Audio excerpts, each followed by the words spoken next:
Okay, so this is what I want us to understand about hypersensitivity. Hypersensitivity, in the sense that when you get to a point where every single thing puts you into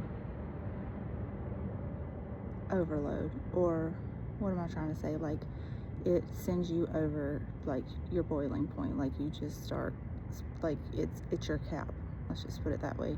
Every little thing goes past your cap, and so you think there's something wrong with you, or you're overly emotional, or as women we're like, oh, my period must be coming on, or something like that. But like, I want us to be aware of the fact that a lot of times, most of the time, hypersensitivity is a central nervous system overload. It means that you are carrying so much stress, so much emotional, or so much of an emotional load. You are carrying pain, you are carrying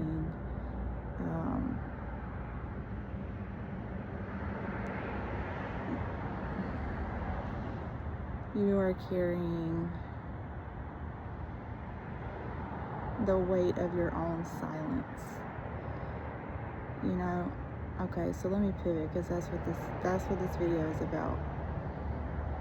Carrying the weight of your own silence, or carrying the weight of not being allowed to be you at 100%, when you're constantly reduced or put into a position of having to reduce yourself in order to survive. And you would think, as a reduction, that you're lightening, like it would be lightening the load, like you're taking away from the load. But I guess what's the word? I don't know what the word is, but basically it's like, something that should be one way, but it's actually the opposite. God, I wish I knew the word for that, because I feel like an idiot. Anyway, so you would think that like the reduction would lighten the load, but it actually makes it so much heavier. When we're not allowed to be ourselves, when we're not allowed to operate at our full capacity, it becomes very, very heavy, having to like sever off that part of ourselves, or to separate it, like kind of cut off 25 to 50% and put it to the side. And it's like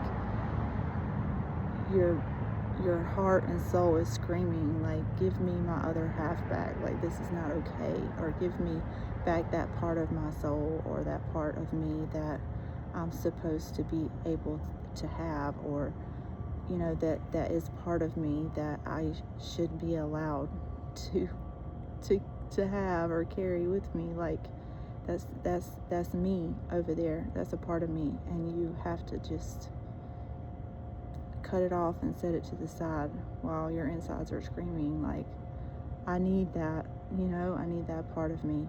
And I think a lot of us are put into positions where, in order to survive, we do have to reduce ourselves, and that is extremely sad, and it is 100% not okay. Let me repeat that. It is not okay to be in a situation in which you have to reduce yourself in order to survive. No one should ever have to reduce themselves. And the weight that puts on you, the way that you drag weights, trying to keep that other part of you, pushed off, or, locked in a closet or whatever, like, it is so strenuous. and you get to a point where you hit a nervous system overload to where you become hypersensitive. Everything, every little thing sets you off. Like just the smallest thing makes you want to cry or cry. And I also want to say this, it's okay to cry. It is. I think people need to, I think collectively everyone needs to come to the realization that crying is healthy. It is a healthy form of emotional processing. When you cry, you process in a way so that you're not holding it all in. When you hold in your emotions, you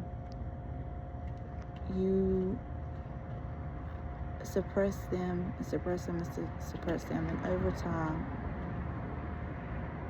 they come out in negative ways, unhealthy ways. And normally when they come out, because eventually it will, you cannot suppress to the point where it just goes away. That doesn't happen. That's not a thing. Like, you suppress and eventually it will come out. Like you, and you will not be able to control the way in which it does. And normally, almost always, it comes out in the form of negatively affecting others, hurting other people. You know, you're taking your frustrations out on other people, lashing out at other people.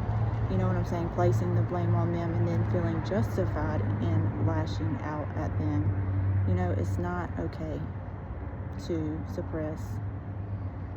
It's not, because you're going to hurt someone eventually when you do that. And it is okay to cry. It is. It's okay to cry.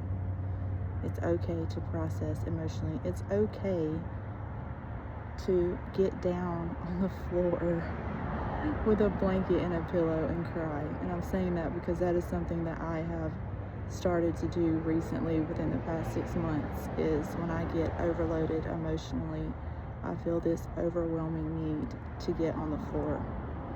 And I thought I was crazy. I thought there was something wrong with me. I'm like, this is such a weird thing to be doing. And I looked it up, and that is also healthy. It gives you a sense of grounding, or, you know, more of a connection to like the earth or something like that. But it's healthy and it's grounding. So if you're one of those people out here that feels the need to get on the floor when you're emotionally upset, don't resist it. Just get on the floor. Just get on the floor. It will help. This is about healthy emotional processing. So if someone tells you it's wrong to cry over every little thing, tell them to go fuck themselves. If someone tells you you look crazy laying on the floor, get up, tell them to go fuck themselves. If someone who suppresses their emotions or expresses them through anger or processes them in any type of negative way tries to tell you that you're doing it wrong by processing it in the healthy way, tell them to go fuck themselves.